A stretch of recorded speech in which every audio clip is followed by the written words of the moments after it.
And it is why you see here with me today my colleague from the South Side, Congressman Jonathan Jackson, our dean of our delegation leading the fight in the West Side, and then me, your Congresswoman from the Northwest Side. I'm not going to say North Side, Northwest Side, Northwest Side. And I want to make sure that you know, this budget resolution passed. It passed last minute. I was talking to Ben back there an hour before this budget resolution passed, and I said, they don't have the votes. There are a number of my colleagues who have said on record, 62% of my district depends on Medicaid for their health care. I will never vote for this bill. And then all of a sudden, session is dismissed. We're all on our way home, or to our events, or to our next meeting. And then you get a text message. And thankfully, I'm with my roommate, who's also a member of Congress, and both of us look and say, this can't be possible. Didn't they adjourn? Run back to the House, because they're about to push this bill through to cut Medicaid for the entire nation. On our way back, we saw another colleague, and I went very Humboldt Park and screamed out the window and said, Congressman Vasquez, get in the car, we're going back to vote. But I chuckle a little so that I don't cry. These are the games that are being played in this precise moment over the lives of the people that you and I care about. But I want to wrap up in saying this. It's not over. This fight to protect healthcare is not over. And with our dean of the delegation and every single Democrat, we are going to fight like hell. So as they're trying to fight it in the Senate and bring it back to the House, that when it comes to Medicaid, there are no negotiables. Because when it comes to protecting people's lives, there are no negotiables. And so let me wrap up in saying to you, we have the obligation in this precise moment. The community health centers that are here, the centers that actually saw me grow up, Erie Family Health Center, where I went to as a child, Alivio, who's here, and so many community health centers. We have the obligation with our community leaders like Jose Sanchez, that is here all the time, and Josefina, that little girl that's staring into my eyes. We have a responsibility for her to, in some ways, have a defiant position to ensure that people, regardless of their zip code, regardless of their citizenship status, regardless of their age, have a right to dignified, healthy life. And this is a moment for all of us to be unified. Yesterday, the governor had a press conference, and we said it clearly. This is a moment for the state, the city, the county, and this delegation to hold the line for every single person in this country, and we're gonna fight for a working people's budget that protects Social Security and Medicaid. Let's get it done. Thank you, Congresswoman Delia Ramirez. We are going to move very quickly. I want to bring to the podium our champion in Humboldt Park, Alderperson Jesse Fuentes. Jesse. Thank you. I want to thank Jose Sanchez and Humboldt Park Health for their steadfast leadership in bringing us together to talk about these cuts. I also want to thank my Congresswoman, Delia Ramirez, for standing the line and fighting for our communities, and for Congressman Danny Davis and Congressman Jonathan Jackson for being a part of this delegation to ensure that families across the North and West Side get the health services that they deserve. When I seen this resolution, I immediately thought about my mother, who depends on Medicaid, who has high blood pressure, 2 knee replacements, and may need a hip replacement, who often already makes difficult decisions between providing medicine for herself and paying bills, who won't have the resources to take care of herself at the age of 62. Or my nieces, who attend Moose Elementary, who also depend on Medicaid to get their vaccines, to get their checkup appointments, to ensure that they live healthy lives. Or the seniors that live in the 3 senior buildings surrounding this hospital who also depend on Medicaid, who are diabetics, who need insulin, high blood pressure medication, or are women suffering from cancer.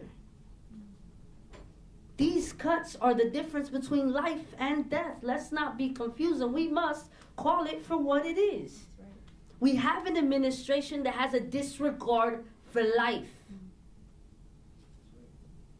If they're not rich and pouring into his pockets, he doesn't care if they live. Let's be honest about that.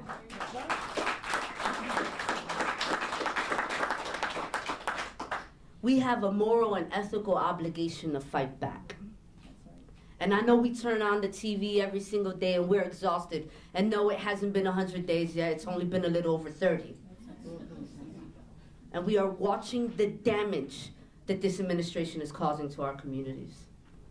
And so I am committed to ensuring that members of City Council and our city here in Chicago stand strong for our working families. Stand strong for the families that need our safety net hospitals and care the most.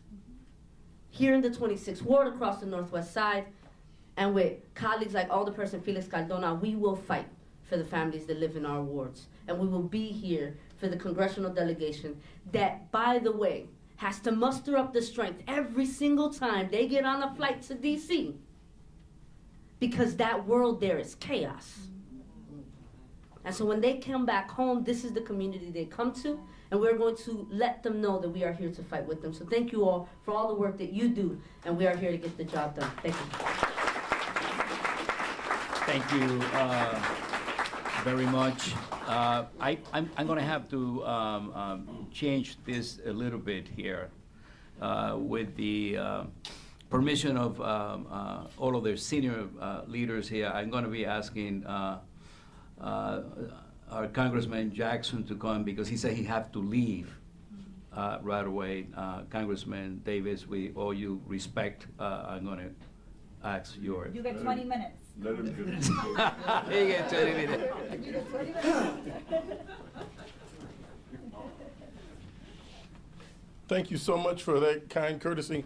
Thank you so much to the Dean of our delegation. Please give another loving round of applause to Congressman Danny Davis.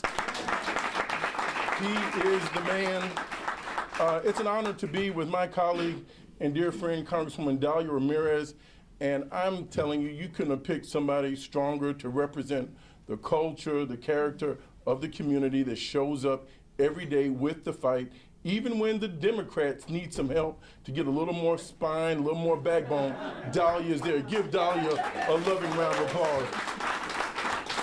She is Chicago in the spirit of our community here. And my dear brother, Chairman, CEO, Mr. Sanchez, why am I here? Because Mr. Sanchez is also chairing the Safety Net Hospital. I've got 5 Safety Net hospitals on the South Side in my district. He comes over there, he's fighting for people in our community across the city, across the region. I can't thank you enough for your leadership. Thank you, Chairman Sanchez. I just want to leave you with these cuts that they propose, and I second everything that Congresswoman Ramirez says. They are moving like a thief in the night. We were on the floor for 2 hours waiting. They couldn't get the votes through. We got off and quickly came back. What happened? They are threatening and intimidating their own members. What happened when we saw that pardon on January 6th? What was that about? He's effectively employed a militia. These people are now been granted full citizenship. They can buy guns. After January 20th, on the inauguration day, that Monday, that Tuesday, there were people from the Proud Boys and the Oath Keepers that were back in the chambers in the visitors galleries.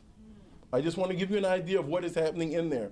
Thank you so much, Erie, for sharing with me that 41% of the babies being born in the United States of America need Medicaid. And think about this here in closing. This program started in 1965. The Civil Rights Act was signed in 1965. The America that we love and appreciate is under 60 years old. And now the persons that are in there, the wealthiest man in the world and the most powerful man in the world, are showing themselves to be the cruelest men in the world. When they take the food out of women and children's mouths for USAID, when they stop their malaria, when they stop their HIV, when they stop the vaccinations they need, now they're bringing that war home to the poor and those that are most challenged. So let me tell you, the good news is we have 611 days to the midterms. The good news is there's something that you can do about this here. If you can take this number down, 202-224-3121. 202-224-3121. 521. That is the number to the United States Senate. Please don't call your Democratic colleagues. We're with you. Call the Republicans and let them know, take your hands off my data, take your hands off of my Medicaid, and listen, some people are on the sideline. I have Medicare. Medicare doesn't survive if Medicaid goes. Right. We're all in this together. Thank you so much, Dr. Sanchez. Thank you. Thank you. And of course, now, again, I want you to join me to welcome to the podium our senior congressman, who I consider to be the champion in our country when we talk about community health centers around the country. Danny Davis, the only one.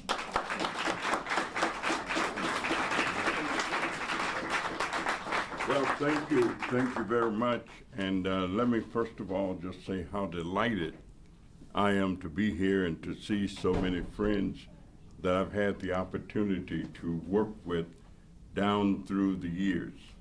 I want to commend and congratulate Jose Sanchez for the tremendous leadership he has provided in restoring and redeveloping Humboldt Health, saving this hospital.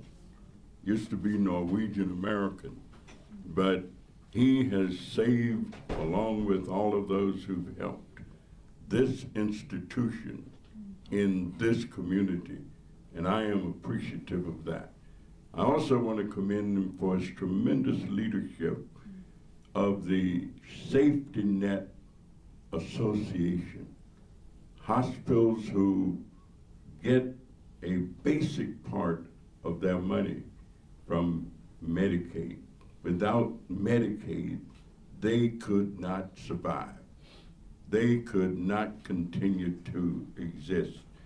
And it's good to be here with my colleague, who is a bright star in the House of Representatives and does an outstanding job and exudes the kind of energy and the kind of optimistic approach that tells us America can and will be. And let me end by suggesting this. When I started work in the health centers, there were 10 in the United States of America. 3 of those 10 were in Chicago.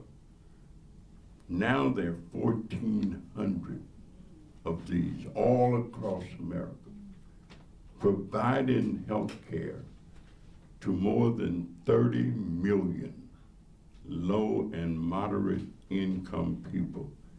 Quality health care, Erie, Alviso, all of those combined. If Medicaid cuts go, we may as well pack up. There's no way that the state of Illinois could make up for the cuts that are proposed. I believe that health care is a right, not a privilege. A right for each and every person in this country. And people have struggled and struggled for years to try and make it so. We cannot go backwards. We cannot afford to let all of that work go to waste. So thank you all so much, and I'm delighted to be here with you. Thank you. Thank you, Congressman. We talked about commitment to healthcare. His congressman who came early in the morning to be with us at Humboldt Park.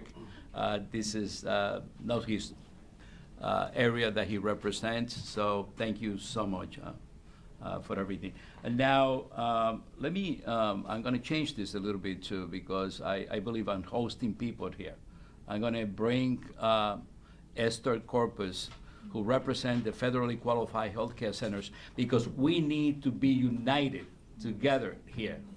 Esther. Buenos dias, good morning. Yes, I'm Esther Corpus, CEO of Alivio Medical Center. I want to start, we're a federally qualified health center. We have been treating patients for over 35 years, predominantly in the Pilsen community. We are also the sponsor of Healthy Illinois. We are the founding organization. I want to thank Delia. When she was a state legislator, she was our champion for Healthy Illinois. Graciela, who's now a state senator, was our campaign director at one time. And so we have a lot of leadership in this room that has been fighting for patients uninsured, regardless of their immigration status. We are under attack too with HBIA. Okay, so we also have, oops, I apologize, ND, who is our new campaign director for Healthy Illinois, who started Grace under fire because she has been here with us a week, and it's kind of like a dog year, right? We've all, like, I say every day is like a dog year. We have to stick together, as Jose and everyone has said, and Congressman Davis has been around as long as Carmen, our founder at Alivio, and you know, I'm gonna use her words. She's pissed. I'm pissed. We're all pissed. Okay, those are Carmen's words. We're deeply. T-shirt like that. She's pissed. I'm pissed. We're pissed. Okay. Y no joden con our health care, right? We need buttons. Yes, and no joden with our health care. We are deeply concerned about Governor Pritzker's recent announcement that HBIA, healthcare benefits for immigrant adults, are going to be eliminated. And these are due to overruns, and you know, you can come up with all these excuses. While the financial accountability is important, but completely dismantling the program that provides health care is not moral, it's not right, and it's not sustainable. So, as everyone has spoken here today, we have to figure out a way to work together to ensure that our most vulnerable populations, as Lee said, you know, babies, you know, vaccines, all of the essential services that we have been providing. We have a measles outbreak right now. This is not the time for us to be cutting services to the most vulnerable communities. It is going to cost horrible situations and cost overruns for hospitals, because if we don't, as FQHCs and as the outpatient safety net, if we don't take care of them on the outpatient side, it is going to have an impact with patients that are more acutely ill, costing much more dollars. This is a stupid, ignorant way of trying to really hurt our Black and brown communities. That's what this is. This is not, there is no science behind any of the programs that they are asking us to implement. I want to urge our leaders, everybody, I don't have to urge them, I want that 202 number. We need to put that on our t-shirts too, because you're right. We have to be working the other side. We're singing to the choir here. Okay. So thank you very much, and thank you. I want to thank Jose for hosting this, because he is a champion. When Jose calls, we all respond. Okay. So muchísimas gracias, mi amigo Jose. Thank you. Of course, I would like to ask our Senator Guzman to come to the podium and say a few words. Thank you so much for your leadership. This is your first term, but we're so happy to have you. A great voice for all of us in the Senate. Well, good morning. Buenos dias. I'm Graciela Guzman. I'm the state senator in the 20th district, which is just adjacent to the 2nd Senate district that Senator Omar Aquino represents. So I include communities in Albany Park, Logan Square, Avondale, and Belmont-Cragen. My history with the Medicaid program is deep. Because of Medicaid, I get to be on this earth. I was a premature baby, born to an undocumented mother, and Medicaid literally saved my life. And if you follow the lineage in my family, Medicaid was what my brother got to receive early intervention and get the services that he needed as a student. My goddaughter, who has a seizure condition, is alive and is able to get the treatment that she gets at Lurie Children's because of Medicaid. And it goes on and so forth, right? The fabric of Medicaid is deep and vast in our community, right? So I think the central message that you heard here is hands off of our Medicaid, right? It is foundational, not just to the lives and experiences of millions of Illinoisans. We have over 3 million people on this program in the state. But you've also heard the ecosystem that takes care of those people, our safety nets, our federally qualified health centers, our charitable institutions. All of these institutions and their financial solvency rests on the strength of this program, right? Medicaid literally saves lives. So when we really think about who we are as a people, we want to be one centering the wellness and the betterment of our folks, and Medicaid is a vital tool in that. And when we think about what our state's challenge is, it's a central part of our budget, right? So we're in a lot of uncertainty too. A lot of my colleagues and I spend time analyzing various scenarios of what could happen, but the bottom line is any impact on our Medicaid program federally is going to disastrously impact our state's budget and force us to continue to make really, really tough decisions, right? So I'm here on behalf of many of my colleagues that wish they could be here to really say thank you so much, Congresswomen and Congressmen, for the work that you are doing to preserve our program. We've got your back. We're thinking really, really similarly in terms of what the impact at our statewide perspective could look like. And just since you did mention HBIA, I think we have to say this, right? We've got a federal conversation and a statewide conversation. But if we're really anchored in healthcare as a human right, we have to find a way to continue to have both of those conversations, because we don't mess around with people's lives in this state nor in this country. Thank you. Thank you so much. And now we are going to hear from our Chief Medical Officer, who is going to talk about a patient that he actually has been following and how he sees it, some of the patients that he treats. Dr. Camacho, please come to the podium. Thank you, Mr. Sanchez, and thanks to all our leaders for coming today and supporting this important cause. All right. Good morning, everyone. My name is Dr. Dagoberto Camacho. I am a family physician and serve as Chief Medical Officer at Humboldt Park Health. Today, I stand before you as a witness of the critical healthcare services that Medicaid provides to our community, services that today are in jeopardy. Medicaid is not just a government program. It is a lifeline for over 72 million people, including children, people with disabilities, and seniors who rely on it for essential care. It covers 2 in 5 live births in the United States and provides the largest coverage for mental health and substance use treatment.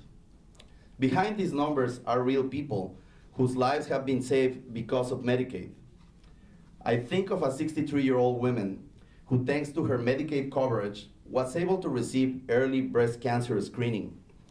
It led to the early detection of breast cancer, allowing her to undergo surgery, radiation, and chemotherapy. Today, she's a survivor, in remission, and living a full life. An outcome that may not have been possible without access to care. I also think of a 45-year-old mother of 3, diagnosed with a rare and life-threatening kidney disease. Medicaid made it possible for her to receive a kidney transplant and ongoing surveillance to ensure her organ remains functional. Without it, she would have faced a far different reality, one where lack of coverage could have meant a death sentence. These are not just numbers. These are real people, real lives, and futures at stake. The evidence is clear. Medicaid saves lives, reduces mortality rates, and prevents catastrophic financial ruin for families. From my perspective as a physician, this is not about politics. Again, this is about people. We cannot afford to let this happen. I urge our leaders to prioritize the health and dignity of every American and protect Medicaid from devastating reductions. Thank you.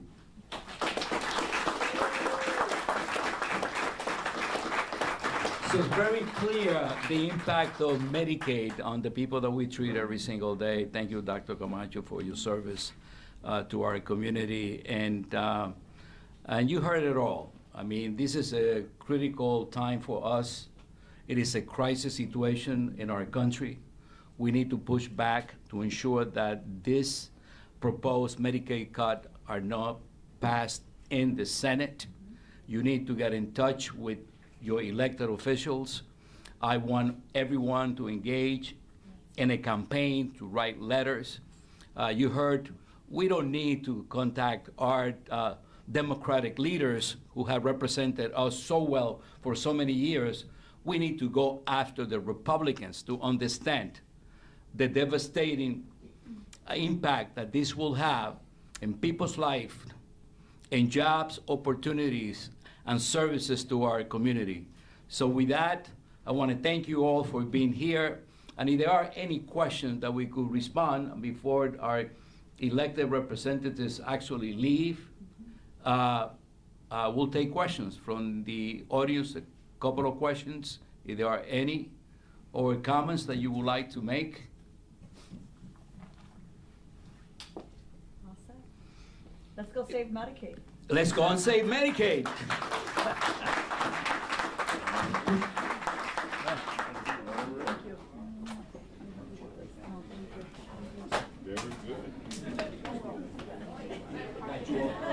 We were hanging out.